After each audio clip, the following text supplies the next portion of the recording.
everybody, welcome back to Little Red's Homestead. This is Little Red, and today I wanted to talk to you about the upcoming weather that we are all experiencing or expecting.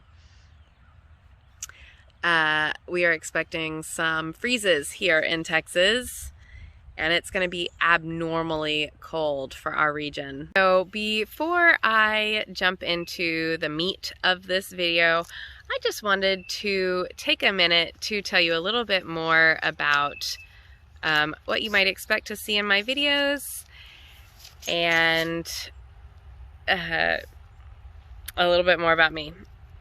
So to start, I wanted to say that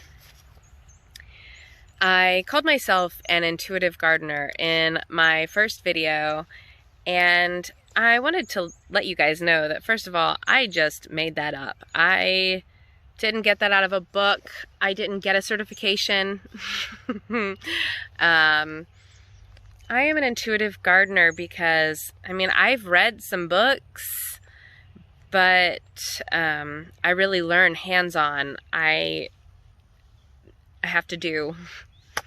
So I just kind of follow my gut.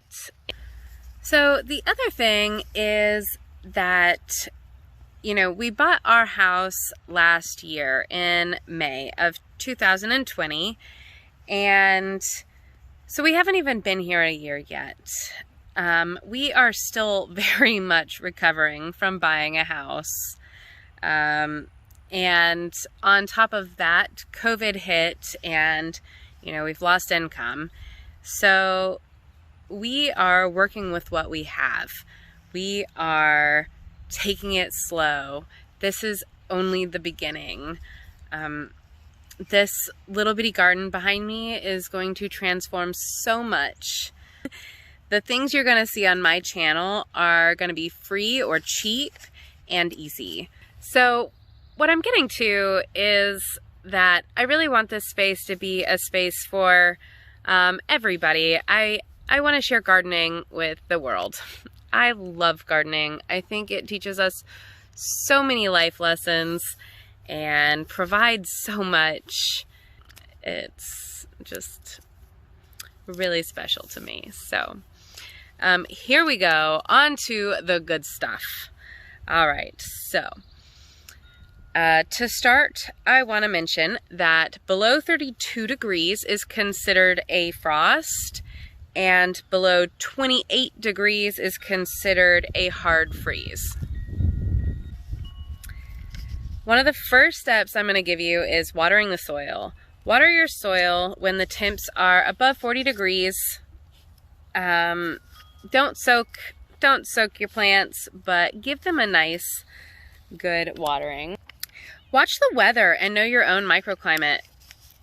You know, I live in a small town, and we don't have any pinpoint weather. Radio stations or cable channels. So we recently got, as a gift actually, a weather station, and so we can actually see what our weather conditions are, what our low is. I know a weather station is not free or cheap, but something you can pick up is just an outdoor thermometer at probably almost anywhere. I did just see they've got them at Home Depot for like $3. So I don't think it's a bad idea to pick up one of those so that you can keep an eye on what your current pinpoint weather is. You can put it right in your garden bed. Cover your plants, and I feel like that's not really a tip so much, but I wanted to just give you guys, here's my cat. Here's my cat. But I wanted to give you guys, you know, just some ideas on things you can cover your plants with. You can use old towels. You can use old sheets. I save pretty much every sheet. And they do take up a lot of space. You can roll them up. That helps. I bought those vacuum seal bags last year, and the cats immediately poked holes in them. So I don't recommend if you have cats. You can use, I'm going to use some canvas, some drop cloth canvas cloth from when we painted our house. It's nice and long, so I'm excited about that. You want to wrap your plants loosely. You want the air to be able to circulate on the inside. All your container plants should probably be brought inside, or if you have a porch or a patio that you can put them on and protect them. If you don't have anything like that, anywhere to put them, putting them on the south side of your house and then covering them might be your best bet, because that cold wind is going to blow in from the north. So if you can put them on the south side of a hill, or on the south side of your house, or maybe even trees, you can protect them a little bit from those cold north winds. For your chickens, you don't need to use a heater.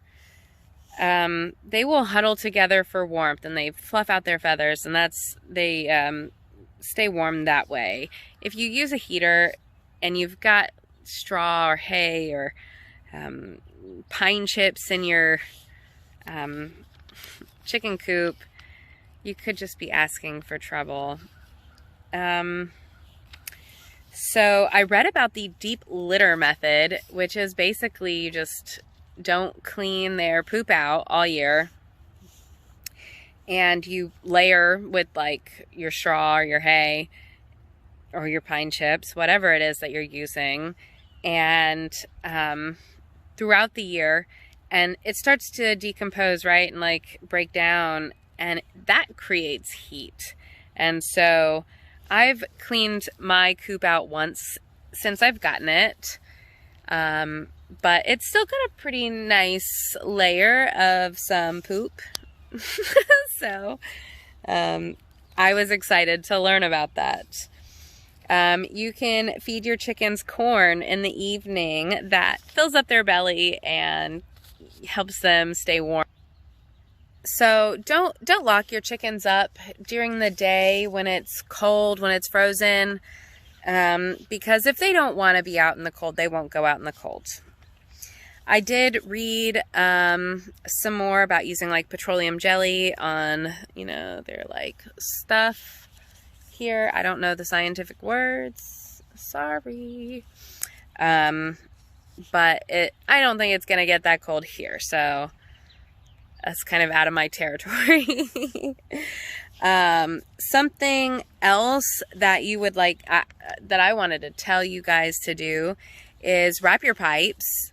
You want to leave your water just dripping in your bathroom sinks and in your kitchen sink. That will help keep the water just slowly moving through the pipes, which keeps it from freezing.